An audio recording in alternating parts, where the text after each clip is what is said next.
Assalamualaikum warahmatullahi wabarakatuh. Perkenalkan, nama saya Faili Nur Anjani dari kelas 12 IPS 3 nomor absen 11.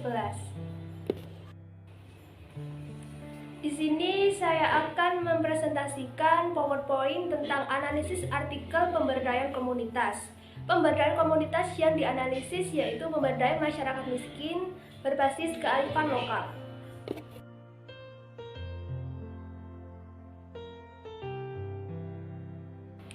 Poin pertama yaitu bagaimana latar belakang pelaksanaan program pemberdayaan. Latar belakang pelaksanaan program pemberdayaan ini, model pemberdayaan masyarakat berbasis kearifan lokal mengandung arti meletakkan nilai-nilai setempat sebagai input penanggulangan kemiskinan. Dalam hal ini, kebijakan penanggulangan kemiskinan perlu menempatkan kearifan lokal sebagai input pokok dalam kebijakan penanggulangan kemiskinan. Istilah peletakan nilai-nilai setempat dalam kurung kearifan lokal di sini lebih dimaknai sebagai apresiasi terhadap praktek-praktek penanggulangan kemiskinan yang diinisiasi oleh pelaku-pelaku. Penjelasan lebih lanjut mengenai latar belakang tersebut yaitu isu kebijakan penanggulangan kemiskinan dengan belajar pada praktek-praktek implementasi kebijakan penanggulangan kemiskinan di daerah. Sampai mana kebijakan tersebut telah mempertimbangkan kearifan lokal dan sampai mana pula kearifan itu bisa menjadi salah satu media dan atau sebagai input dalam upaya membangun sinergi antara pendekatan makroekonomi, pendekatan mikroekonomi, dan pendekatan pada sektor-sektor sosial. Dalam kurung seperti disebutkan pada awal. Poin kedua yaitu strategi apa yang digunakan dalam program pemberdayaan.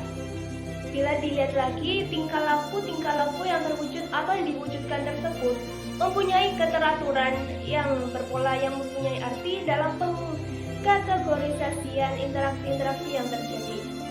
Hal inilah yang menghasilkan berbagai bentuk komuniti dan masyarakat yang ada di Indonesia, yang dapat diklasifikasikan secara umum dalam berbagai pola kehidupan yang berbeda-beda satu sama lain sesuai dengan aturan adat istiadatnya masing-masing yang berfungsi sebagai modal referensi. Poin selanjutnya yaitu apa saja hambatan dalam proses pelaksanaan pemberdayaan. Berkaitan dengan kearifan lokal, terdapat 5 isu strategis yang perlu diperhatikan dalam pemberdayaan masyarakat asli sebagai input penanggulangan kemiskinan pada tingkat masyarakat, yaitu 1. Menghormati dan menjunjung tinggi HAM. 2. Komitmen global terhadap pembangunan sosial masyarakat ada sesuai dengan konvensi yang diselenggarakan oleh ILO. 3. Isu pelestarian lingkungan dan menghindari keterdesakan komunitas asli dari eksploitasi sumber daya alam yang berlebihan. Yang 4. Meniadakan marginalisasi masyarakat asli dalam pembangunan nasional. Yang 5. Memperkuat nilai-nilai kearifan masyarakat setempat dengan cara mengintegrasikannya dalam desain kebijakan dan program penanggulangan kemiskinan. Hal ini, kebijakan penanggulangan kemiskinan perlu menempatkan kearifan lokal sebagai input pokok dalam kebijakan penanggulangan kemiskinan. Istilah peletakan nilai-nilai setempat dalam kurung kearifan lokal di sini lebih dimaknai sebagai apresiasi terhadap praktek-praktek penanggulangan kemiskinan yang diinisiasi oleh pelaku-pelaku.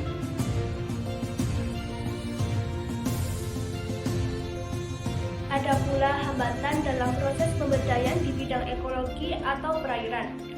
Perairan tergolong unik, di mana komunitas hidup di sekitar muara dengan ombak yang cukup keras di sekitar pantai. Masyarakat setempat tidak mampu secara optimal mengakses sumber daya laut sekitar mereka karena keterbatasan penguasaan sumber-sumber modal dan keterbatasan pengetahuan dan keterampilan, sehingga tidak dapat mengakses kawasan yang memiliki potensi penangkapan tersebut.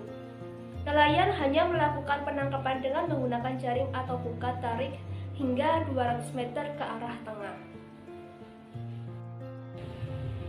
Poin yang terakhir yaitu bagaimana upaya pemeliharaan program pemberdayaan. Upaya mendorong partisipasi stakeholder dalam pembangunan sosial sebagai pemberdayaan masyarakat miskin dapat dilakukan melalui 1. Reorientasi birokrasi ke arah hubungan yang efektif dengan masyarakat melalui koalisi jaringan komunitas. Yang kedua, peningkatan rasa tanggung jawab di mana rakyat membangun diri sendiri, kesadaran memahami kebutuhan, masalah, kemampuan, dan potensi mereka. Yang ketiga, memperlancar komunikasi antara berbagai stakeholder lokal. Perlu penerapan prinsip penuntun, yakni mendatangi rakyat, hidup bersama rakyat, belajar dari rakyat, merencanakan dan kerjasama dengan rakyat, mulai dengan diketahui rakyat, bangun dan kembangkan, ajari dengan contoh, memperkenalkan pola bukan memamerkan, menunjukkan sistem bukan menciptakan rintangan, menyelaraskan persepsi, mengubah pola-pola secara kreatif, dan memberikan kebebasan berkreasi. Sekian dari saya. Apabila ada pengucapan kata yang salah, mohon dimaafkan. Wassalamualaikum warahmatullahi wabarakatuh.